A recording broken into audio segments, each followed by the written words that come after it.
Η κόρη μου είναι 17 και θέλει να πάει διακοπές με τις φίλες της. Φοβάμαι όμως, υπάρχουν τόσοι κίνδυνοι εκεί έξω. Να μια ανησυχία που ακούω συχνά από γονείς. Με λένε Βασιλική Ξυφτέρη, είμαι εκπαιδευτικός και όχι μόνο και συχνά έρχονται να λάβουν απαντήσεις από εμένα, παιδιά, έφηβες και έφηβοι, γονείς και όχι μόνο.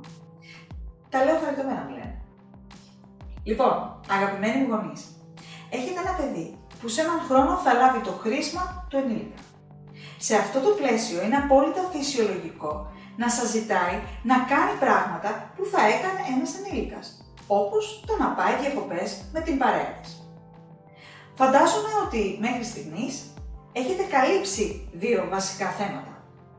Αυτά της αυτοπροστασίας και της διαχείρισης πόρων.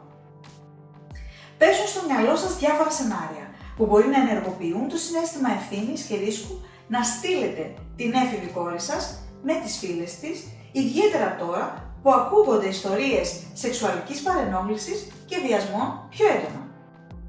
Σκέφτεστε επίσης τι θα γίνει αν την κλέψουν ή αν την αφήσουν οι φίλες της κάπου μόνη της. Αν δεν τα έχετε καλύψει λοιπόν, δικαίως ανησυχείτε. Ωστόσο, έχετε μόνο ένα χρόνο μπροστά σας να την προετοιμάσετε, γιατί είτε την αφήσετε τώρα είτε αργότερα, αν δεν ξέρει πώς να διαχειριστεί καταστάσεις, θα βρεθεί προεκπλήξεων. Το θέμα της προστασίας προέχει.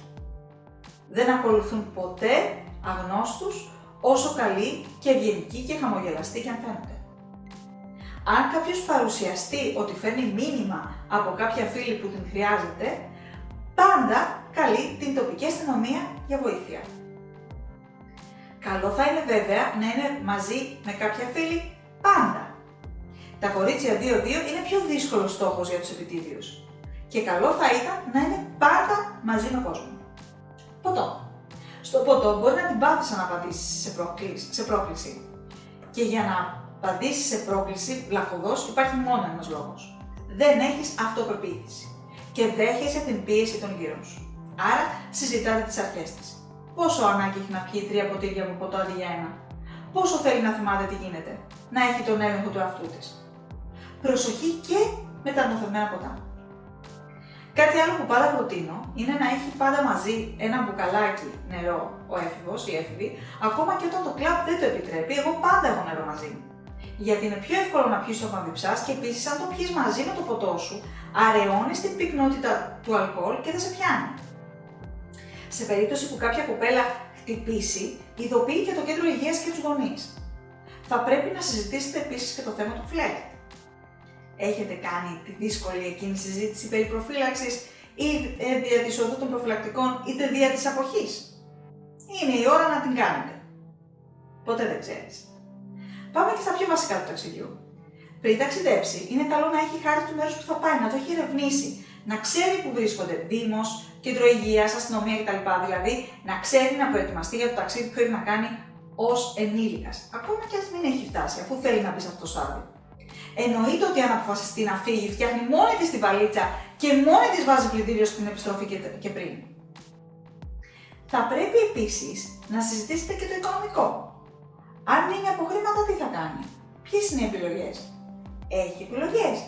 Τι θα έκανε μία ενήλικας αν δεν είχε από κοντά τους γονείς της.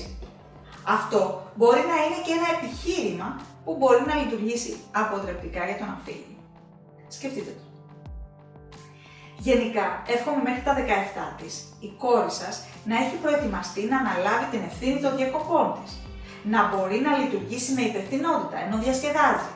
Να τα έχει βρει με τον εαυτό της για να μπορεί να το απεξέλθετε σε όποιες συνθήκες βρεθεί στη ζωή. Και όχι μόνο η κόρη σας, αλλά και ο γιος σας, γιατί έχουν και εκείνοι κινδύνους. Εγώ δεν πήγα ποτέ διακοπές ως ανήλικη. Οι γονείς μου όμως με έστειλαν κατασκήνωση και αυτό από μόνο του ήταν ένα σχολείο. Πάντοτε νιώθω ανεξάρτητη και ικανή να τα βγάλω πέρα αν μου τύχει κάποια δυσκολία.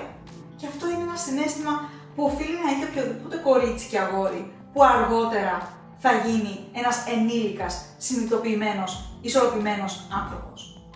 Στην πορεία της ζωής μου έμαθα ότι για να γίνει κάτι τέτοιο πρέπει να έχεις και καλή σχέση με τον εαυτό σου. Να τα έχεις βρει μαζί του. Το ίδιο πιστεύω ότι βοηθάει τους μαθητές μου και με αφορμή έγραψα ένα βιβλίο με χρήσιμες πληροφορίες για βασικές δεξιότητες που συνάμα είναι και τετράδια ασκήσεων. Αλλά γι' αυτό θα μιλήσουμε κάποια άλλη φορά. Πατήστε like, κάντε εγγραφή στο κανάλι μου και στείλτε μου ερωτήσεις στο askthecrazyteacher@yahoo.com. Και ποιος ξέρει, μπορεί την επόμενη φορά να είναι το δικό σας ερώτημα που θα απαντηθεί.